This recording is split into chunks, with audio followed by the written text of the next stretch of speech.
everyone. It's Miss Akbari in the library.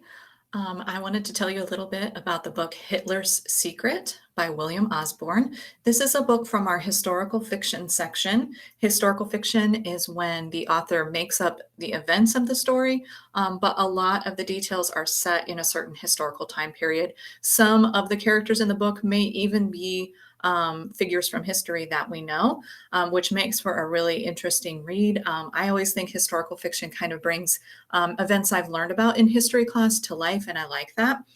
This book, Hitler's Secret, as you may guess, is set during World War II in Germany, and it tells the story of Otto and Leni.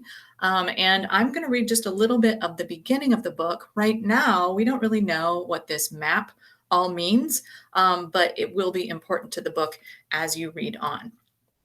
Chapter 1, Dunkirk, France, 1 June 1940, 3:06 p.m. The boy's lungs were burning, and his eyes were streaming with tears. He had to get to England. It was now or never. The smoke was all around him, acrid cordite and sulphurous petrol. He kept on running, every breath a sharp stab in his chest. He had to keep going, had to reach the water's edge, had to get beyond the upturned, burning vehicles and the dead and dying men lying on the beach. He kept his eyes fixed on the hundreds of boats of every shape and size anchored in the water, barges and sailing yachts, naval destroyers and passenger liners. It seemed every boat in Britain had made the journey across the channel to help its soldiers escape the advancing German army. He stumbled over discarded equipment, soldiers' canvas packs, ammunition boxes, and piles of guns.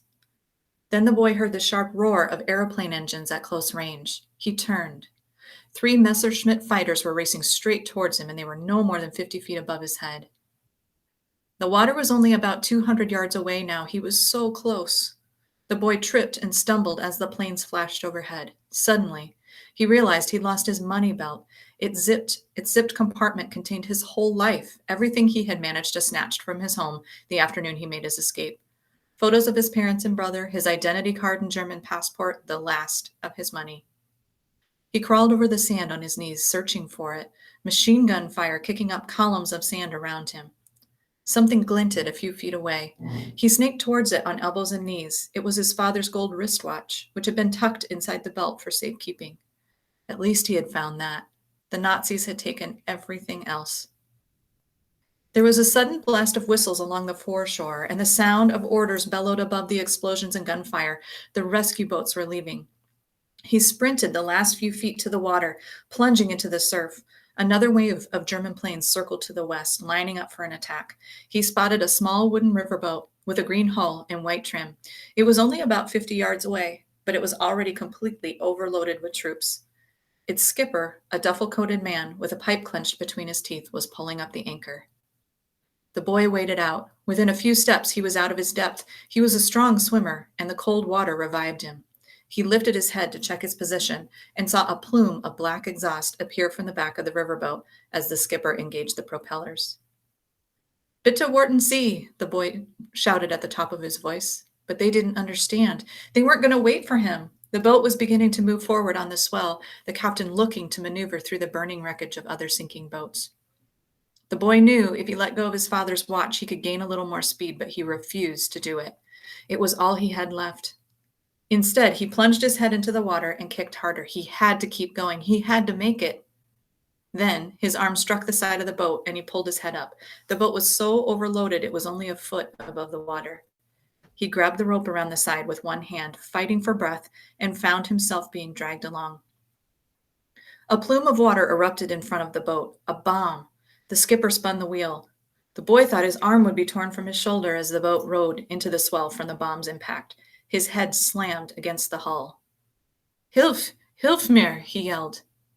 He felt his grip on the sodden rope weaken, and he knew he couldn't hold on much longer. His head sank beneath the waves. Suddenly, strong hands grabbed him under his armpits, and he found himself being hauled up over the side of the boat. He opened his eyes. He was lying on his back on the deck, gasping for breath, retching. A group of British soldiers was staring down at him. They were all bandaged and bloodied. He smelled cigarette smoke. One of them kicked him lightly in the ribs. "Hilf? You said Hilfmir. What are you? A kraut?" The boy nodded and staggered to his feet. "Please, I am also from Herr Hitler escaping."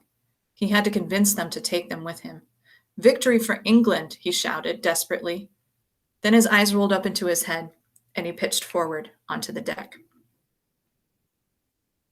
So what we saw there was the main character Otto. He's escaping Nazi Germany, and if you remember, as we read, he had left Germany and had made his way to France.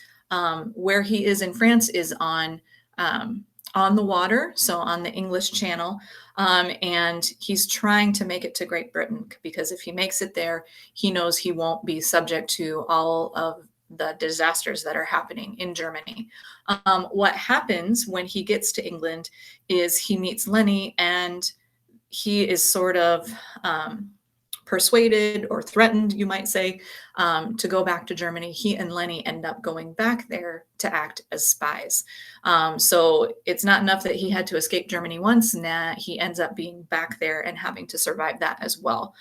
So it's a really fascinating time period to read about. It's interesting to think of the people of all ages that had to do really difficult, challenging, desperate things during a time of war. If you're interested in that time period of World War II, if you like reading about spies, if you like reading about war in general, if you find that interesting, Hitler's Secret would be a great book for you to read.